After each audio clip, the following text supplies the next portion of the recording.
Bona tarda a tothom. Well, have you ever wondered why people say we are the choices of our lives, or our lives are made of our decisions? Since the moment that you wake up in the morning, you decide whether to snooze the alarm 5 minutes more or just to stay sleeping. You decide if to have breakfast, what kind of breakfast. You decide if you want to wear a tie, or you want to wear a dress, or you want to wear a suit. So our day is made of choices, of decisions, sometimes consciously, sometimes unconsciously. But some of these choices, some of these decisions can change your life. One, it changed my life once. When I was a university student, we were rushing to the train with a friend of mine. We were late. We were really late, and we were running to try to catch the train.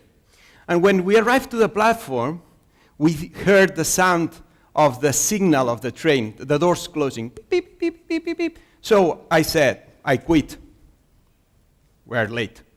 And he said, no, let's run. So, well, I kept running. We arrived there, and yes, the doors were closed. But he said, no, just a second. And he began to press the button, and he began to press the button, and he began to press the button. And eventually, the doors opened. In that moment, without knowing, my life changed forever. Because all my life, I have been a pessimistic person. I lost my father when I was 12, and always I thought that everything that could go wrong, it would go wrong. And that moment in my life, it didn't change that. It changed a different thing. In that moment, what it changed is that I could be wrong, that my predictions about the future could be wrong. And also I learned a different thing. I learned that I could be wrong, and also that something it can be done to change the future. So, in that moment, something special happened to me, something that we'll talk later. But in that moment, I didn't know anything about decision-making processes. I didn't know anything. I was just a student. But for the last 10 years, neuroscience talk a lot about how we make decisions. And there are several factors, a lot of things going on in our brains.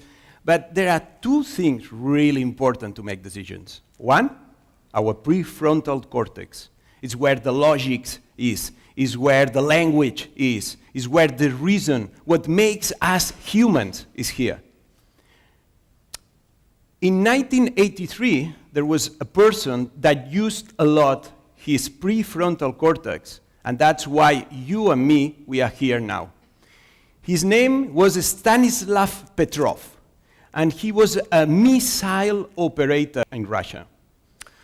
One day, Stanislav was in front of a screen and saw in the screen 5 signals, 5 missiles approaching Russia from America. In that moment, he had to use the prefrontal cortex and think, okay, is it real? Is it true? Or is it just a mistake? He had to think about it. He had to think, well, Americans will not be so stupid just to launch 5 missiles. They would launch everything. And also he thought, well, maybe it's just this new system of detection. Maybe it's just a mistake. So he had the option to tell his officers in charge what was happening. But it was the beginning of the Third World War.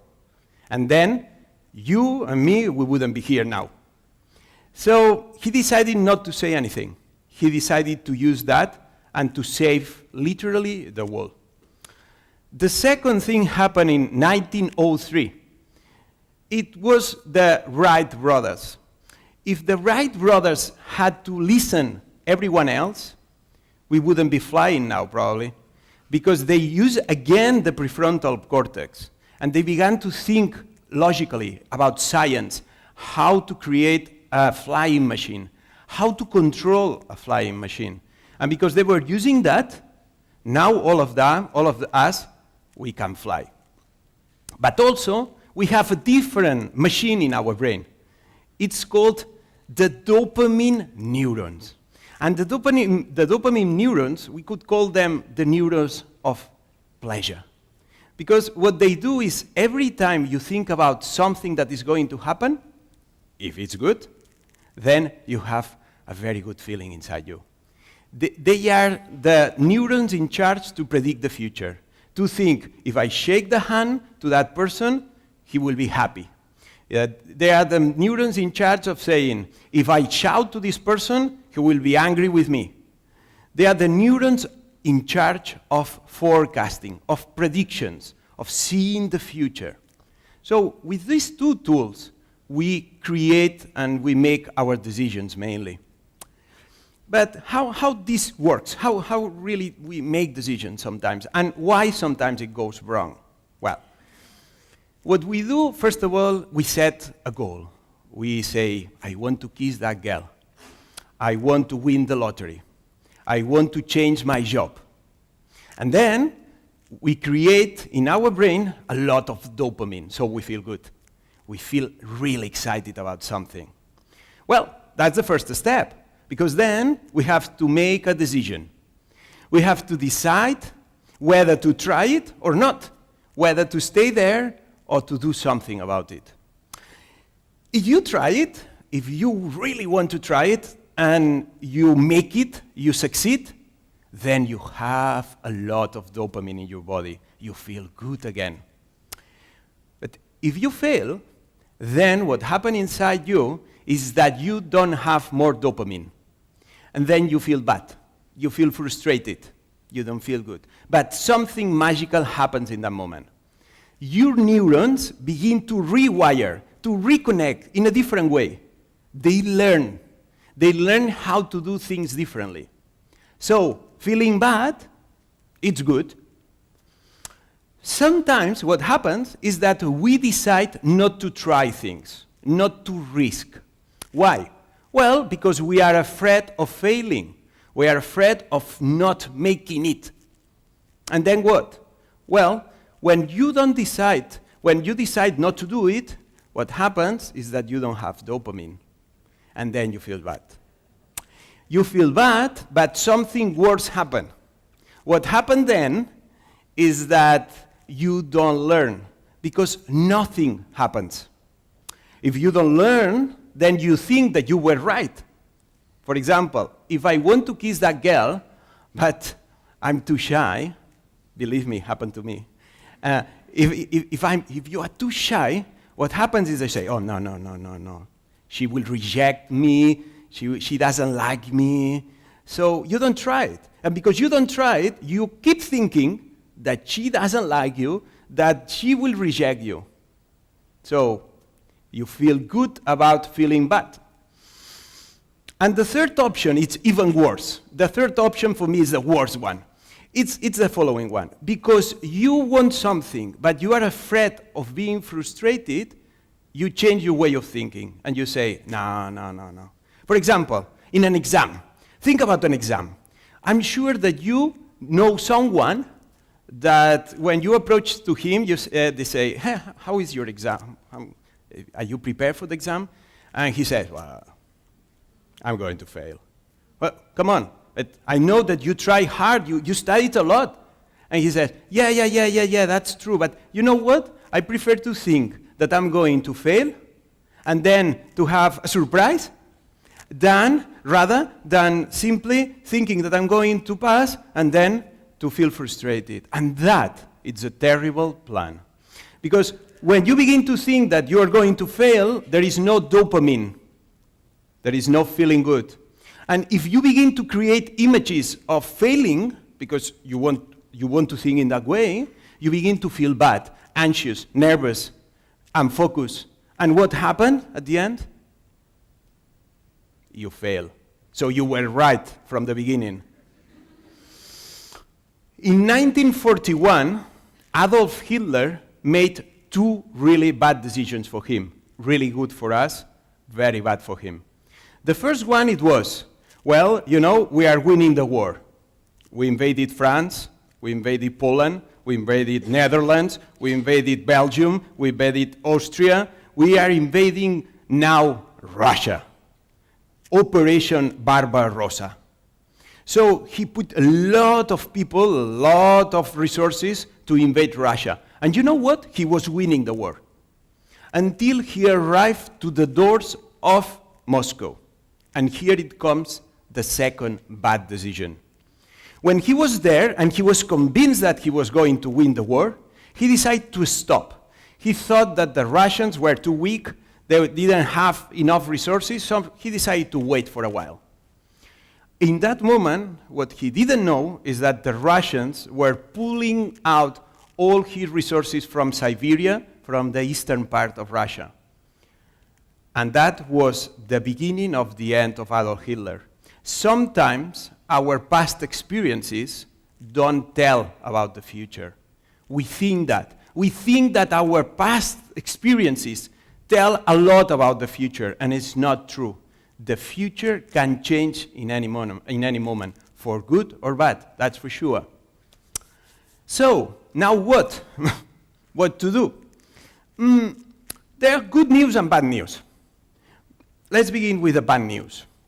The decision process, the decision-making process, it's a highly unconscious process.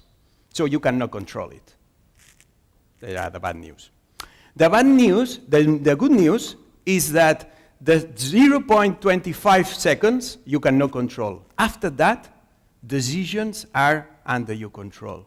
So you can choose what to think. You can choose what to decide. Not the beginning, but after that. So what to do? Well, let me give you some good tips about that. The first tip is very clear. Try it. Really try it. Because you have to prove to your brain that your brain can be wrong. What is called do a reality check. But it's not that easy. Because it would be so easy, all of us, we would be making good decisions all the time. Why is not that easy? What's the problem here? The problem is our brain loves certainty. To be sure about things. You need to be sure. I need to be sure that this ceiling is not going to fall over me. I need to be sure that I'm going to survive. I need to be sure a lot of things. We need all of us to be sure. So now you have to tell to your brain not to be sure about the future. Yes, exactly. Because we have the critical thinking. You can ask to yourself, how do I know that things are going to be wrong? How can I be so sure about something? That's the first thing. Apply the critical thinking. But your brain will offer resistance. Will say, no, we are very sure of that. I'm not going to change now. It's 25 years being a failure. Now I'm not going to be a success. So what you really need to overcome this failure is motivation. You need to be brave. And in order to be brave, you have to have a good reason for that. And that good reason, it has to be something that you really want, something that you really need. When people change is when people have something to change. That's the first tip. Second tip. The second tip, it's a little bit different. Let's use our brain, these dopamine neurons. And the point here is, ladies and gentlemen, we can change our way of thinking. Because if you think, maybe you have a lot of bad experiences in your life. I'm sure all of us, we have bad experiences. But if you begin to think about good experiences, you will do two things. The first, you will create dopamine. The second thing you will do is that you will begin to have good experiences in your brain. You would say, but they are not real. Well, you know what? For the brain, they are real. Because a lot of people, they never talk in public, but they know for sure that they are not good at it. It's interesting. So, really, you can create mental pictures about the future, about the positive future. And this is not about positive thinking. This is about having good experiences, bad experiences, to feed your brain. Because your brain needs information to make decisions. The other thing that you can do, apart from creating that, is stop talking rubbish to yourself. We are the kings and the queens of saying, this is not going to work, this is rare. And every time you talk like that to yourself, you are creating bad neurotransmitters. You are not creating dopamine. You are not creating serotonin. So let's begin to talk to ourselves in a helpful way. And also, you can begin to gather information from different sources. We are so focused in ourselves, in our things, and in our way of thinking, that we forget that around here, there are a lot of people with a lot of clever ideas.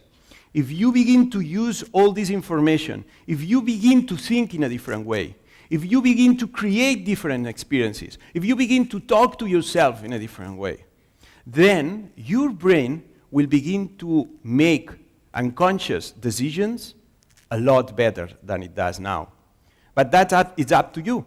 It's the quality of your thoughts what it will create a different decision inside you.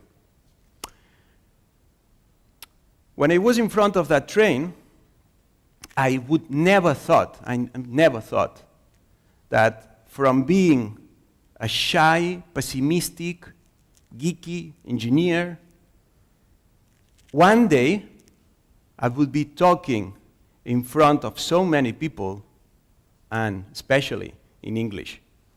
So it's all about decisions. Thank you very much.